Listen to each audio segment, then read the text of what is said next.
Hello everyone. I welcome you again in online lecture series on theory of automata and formal languages. Students, in previous lectures we have covered simplification of CFG, in which we have completed elimination of null production, right? So in today's lecture we will cover elimination of unit production, right? तो सबसे पहले हम definition जान लेते हैं, definition क्या है, ठीक.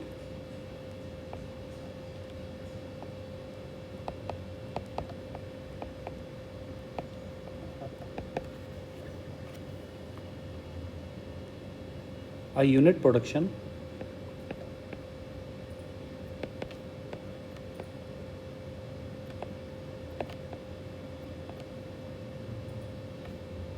in a context-free grammar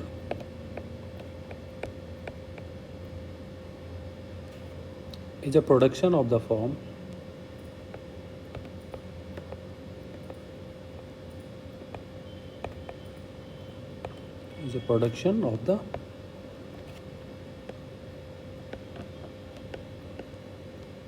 form.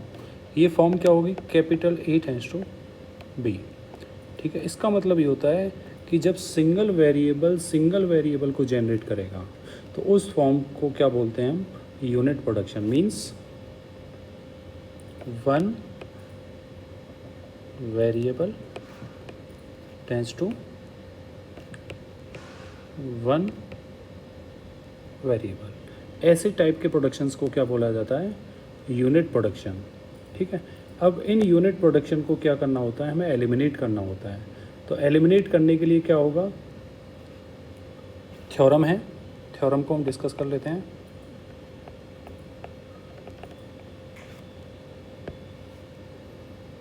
If capital G is a CFG, we can find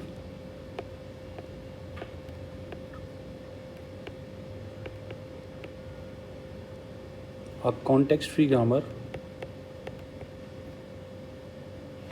G1 which has no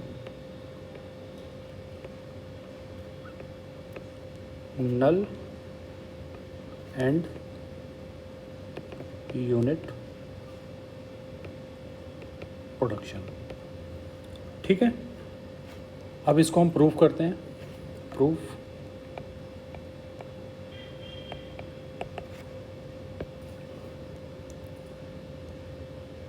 late G dash Vn union sigma P and S without null production. ठीक है, उसमें से हम पहले से ही नल प्रोडक्शन को eliminate कर लेंगे. स्टेप 1 में क्या होगा? स्टेप 1 कंस्ट्रक्शन of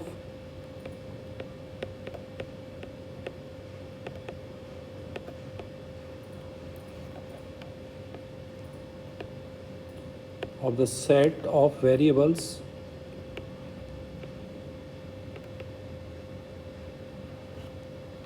derivable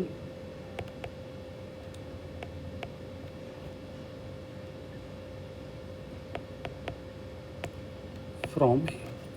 इसका मतलब है कि हमें वो सारे वेरिएबल का सेट बनाना है जो किसी सिंगल वेरिएबल को जनरेट करते हों. ठीक है, सो डिफाइन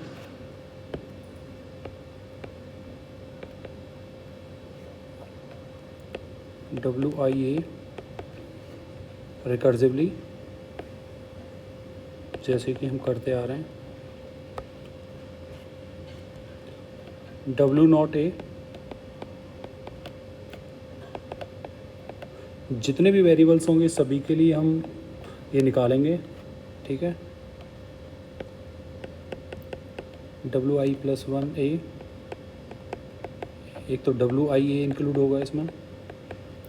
यूनियन कोई वेरिएबल होगा और ये वेरिएबल कहाँ से जनरेटेड होगा? किसी सिंगल वेरिएबल से. ठीक है, वो क्या होगा? कोई C वेरिएबल होगा. C belongs to WIA. ठीक है।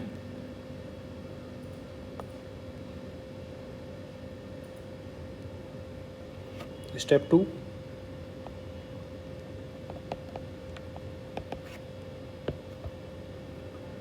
Construction of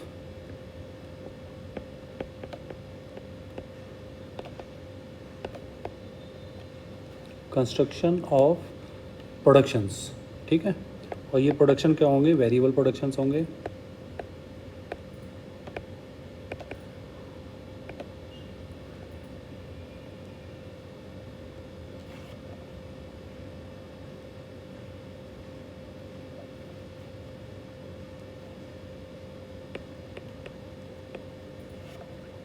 whenever b tends to alpha, और एल जो b होगा, b किसको बिलोंग करेगा, डब्ल्यू ए को, ठीक है। ये वो सारे वेरिएबल्स होंगे जो हमने सेट निकाला है, ठीक है। ये आपको ध्यान रखना है कि alpha does not belong to V N, ठीक है। सो एक एग्जांपल लेते हैं, एग्जांपल से इसको समझते हैं।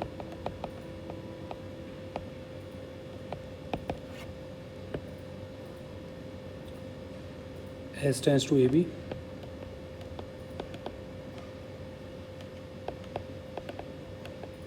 A tends to A, B tends to capital C, small b, C tends to D, D tends to E, and E tends to A.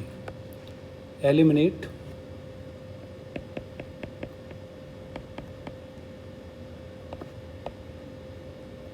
Unit productions, okay. तो देखिए इसमें से कौन कौन से वेरिएबल्स हैं जो एक सिंगल वेरिएबल को जनरेट करते हैं। B tends to C, C tends to D, D tends to E। ये तीन वेरिएबल B, C, D ऐसे वेरिएबल्स हैं जो डायरेक्टली आपके यूनिट वेरिएबल को प्रोड्यूस करते हैं। तो पूरा प्रोसीजर के थ्रू हम इसको करते हैं। Solution,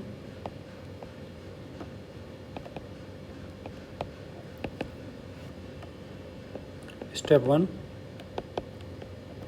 construction of drivable variable according to the theorem. तो सबसे पहले हम क्या निकालते हैं यहाँ पर, W0 सारे वेरिएबल्स के लिए, ठीक है। इसने देखिए बोला हुआ है यहाँ पर, ठीक है। तो इसने हमें सारे वेरिएबल्स के लिए निकालना है। तो सबसे पहले उस वेरिएबल को इंक्लूड करेंगे, S को इंक्लूड कर दिया। सेकेंड स्टेप में रिकर्सिवली I की वैल्यू क्या हो जाएगी 1, S इंक्लूड होगा अगर S ने किसी वेरिएबल को जनरेट किया हुआ है, यूनिट वेरिएबल को। देखिए यहाँ पर लिखा हुआ है, अगर इस S ने, मीन्स ये जो B है, ठीक है, ये B किससे जनरेटेड है, C से, और C किसको बिलोंग करता है, WIA को। अगर इसने कोई वेरिएबल जनरेट किया है तो हम उसको इंक्लूड कर देंगे। तो देखते हैं प्रोडक्शन में S टेंस टू AB में S ने कोई भी सिंगल वेरिएबल जनरेट नहीं किया है, तो यहाँ पर क्या लिखेंगे हम 5, ठीक। नेक्स्ट W0 A के लिए निकालते हैं। A को इंक्लूड किया, W1A, A क्या A ने किसी यूनिट वेरिएबल को जनरेट किया हुआ है, नहीं है, तो ये भी क्या हो जाएगा 5। तो W1 ये क्या निकला, A, ठीक है।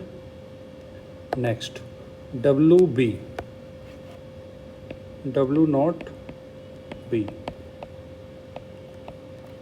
W1 B, एक तो B इंक्लूड होगा। क्या B ने कोई यूनिट वेरिएबल जनरेट किया हुआ है, यस, C, तो इस C को हम इंक्लूड कर देंगे। तो टोटल क्या निकल के आया, B, C। नेक्स्ट चलते हैं W2 B, B, C union, क्या C ने कोई वेरिएबल जनरेट किया है, यस किया है, D, तो D को भी आप,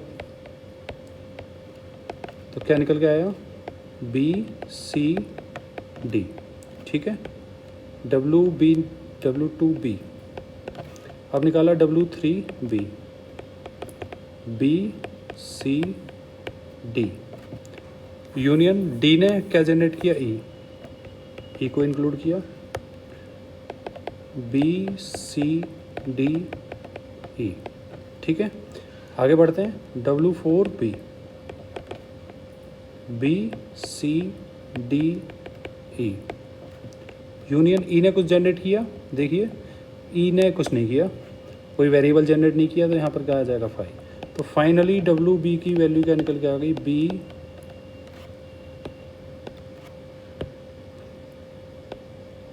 सी डी ई।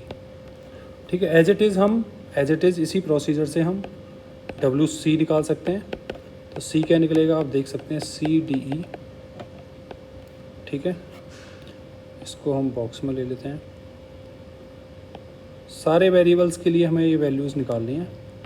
WD आप चेक कर सकते हैं, इसको DE निकलेगा, और WE के लिए सिर्फ E।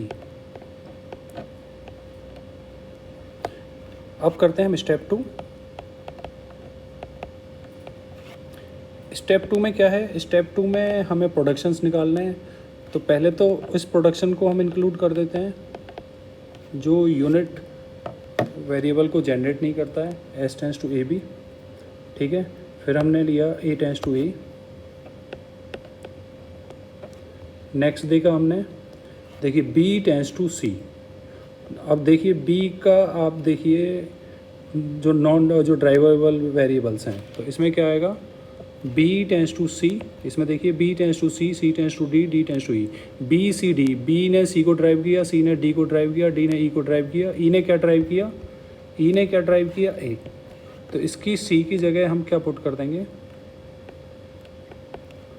यहाँ से देख सकते हैं आप A। ठीक है, तो यहाँ पर क्या आएगा, A/B, A/B।